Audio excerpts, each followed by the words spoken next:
Dear students, आज मैं आपको सेकंड चैप्टर का शेष भाग जो आगे का है उसे पढ़ा रहा हूँ। देखिए, जहाँ तक कल हमने छोड़ा था उससे आगे का।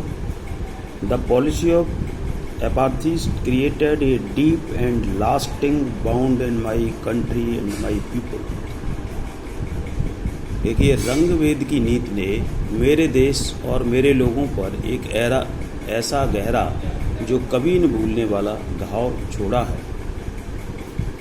All of us will spend many years, if not generations, recovering from that profound hurt. इस घाव को भरने में 10 सदियों नहीं तो कहीं काफ़ी समय पूरा करने में लगेगा। But the decades of operations and brutality had another unintended effect, और दशकों से इस बहसीपन और क्रूरता भरे सभ्यता ने ऐसा असर छोड़ा है जिसकी वजह से that it produced the Oliver Thomos, इसकी वजह से ऑलिवर थॉमस जैसे, the Walter Sisulus, the chief Luthulis, the Yusuf Dadoos, the Bram Fischers, the Robert Sobukwes of our time. ऐसे महान व्यक्तित्व पैदा हुए, men of such extraordinary courage, wisdom and generosity. इस तरह के लोग जो अक्लमंदी और दानवीरता के जैसा फिर कभी that there like many never be known, ऐसे पहले कभी पैदा नहीं हुए। Perhaps it requires which depth of operations to create such heights of character. शायद इस तरह की ऊंचाइयों को प्राप्त करने के लिए ये परेशानियों का होना जरूरी है। परेशानियों की वजह से ही इस तरह के उच्च चरित्रवान लोग स्थान प्राप्त करते हैं। My country is rich in minerals, मेरा देश मैं जानता हूँ खनिज संपदाओं के लिए धनाढ्य है। And James that lie beneath it's soil, इसके मिट्टी में बहुत से खनिज पदार्थ हैं, बहुत ही कीमती हैं। But I have always known, लेकिन मैं ये हमेशा ये जानता हूँ that it is greatest wealth is its people, लेकिन इसके सबसे बड़ी धन दौलत इसके लोग हैं। Finer and truer than the purest diamond, ये वास्तव में शुद्ध हीरे और शुद्ध कीमती पत्थरों से या कीमती जो संपदा है उससे ज़्यादा ही प्योर है, शुद्ध है। उन लोगों के ये थोड़े से दिए गए हैं, फोटोज़ हैं, उनको पढ़ेंगे समझेंगे।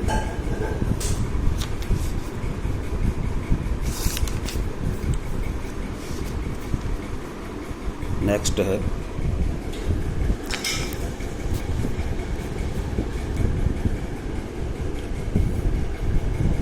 It is from these comrades in the struggle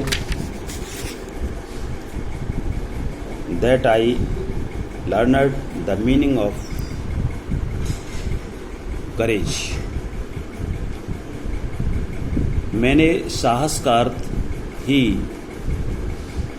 इन्हीं युद्धों में लड़ रहे सिपाहियों से सीखा था।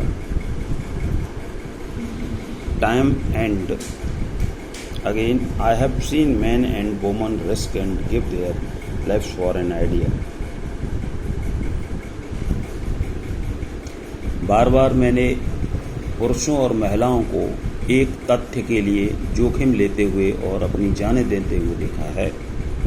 आई have seen man stand up to attacks and torture without breaking, showing a strength and resilience that defies the imaginations। मैंने देखा है पुरुषों को बिना हिम्मत हारे हमलों और प्रताड़नाओं को सहन करते हुए जो हिम्मत और अकल्पनीय दुखों को सहने की क्षमता का उदाहरण है। I learned that courage was not the absence of fear, but the triumph of over it. मैंने सीखा है कि हिम्मत डर का ना होना नहीं है, बल्कि डर पर विजय प्राप्त करना है। The brave man is not the who does not feel afraid, but who conquer the fear. वह आदमी बहादुर नहीं है जो डरता नहीं, बल्कि जो डर पर विजय प्राप्त करता है वो बहादुर है। No one is born hating another person because of this color of his skin. कोई भी इंसान जन्म से ही दूसरे इंसान से उसकी त्वचा के रंग का या धर्म या उसके पारिवारिक परिचय की वजह से घृणा नहीं करता है।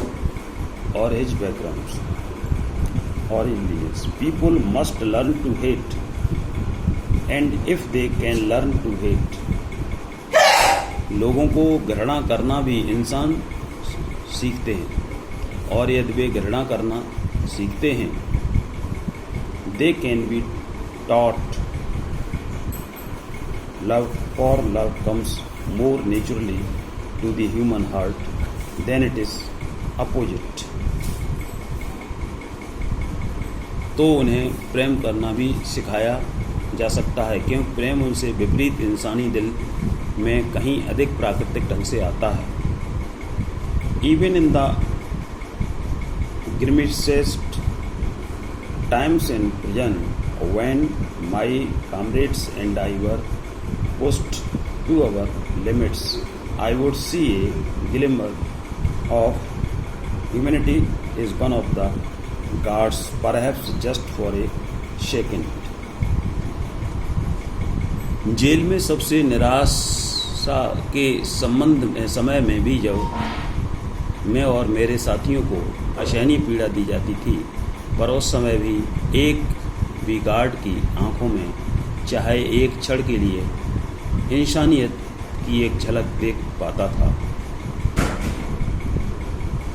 But it was enough to reassure me and keep me going. Man's goodness is a flame that can be hidden but never extinguished. तो वह जरा भी झलक भी मुझे आश्वस्त करने और आगे बढ़ते रहने की प्रेरणा देने के लिए काफ़ी होती थी। मनुष्य की अच्छाई एक ऐसी ज्योति है जो छुपाई तो जा सकती है, लेकिन समाप्त नहीं की जा सकती।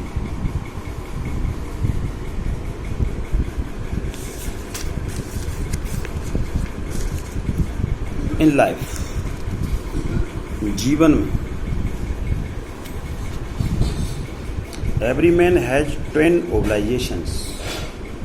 प्रत्येक मनुष्य को 2 जिम्मेदारियां होती हैं।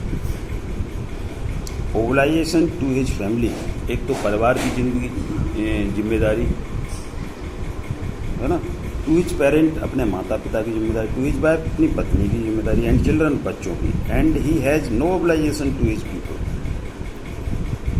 है ना। और दूसरी जिम्मेदारी होती है अपने लोगों, हिज कम्युनिटी, अपने समाज की, हिज कंट्री, अपने देश की, in a civil and human society. Each man is able to fulfil those obligation according to his own inclinations and abilities. एक सभ्य और इंसानी समाज में प्रत्येक व्यक्ति अपने झुकाव और योग्यता के आधार पर इन जिम्मेदारियों को पूर्ण करने में समर्थ है। बट इन ए कंट्री, लेकिन एक देश में, like south Africa, it was almost impossible for a man, लेकिन साउथ अफ्रीका में, दक्षिण अफ्रीका में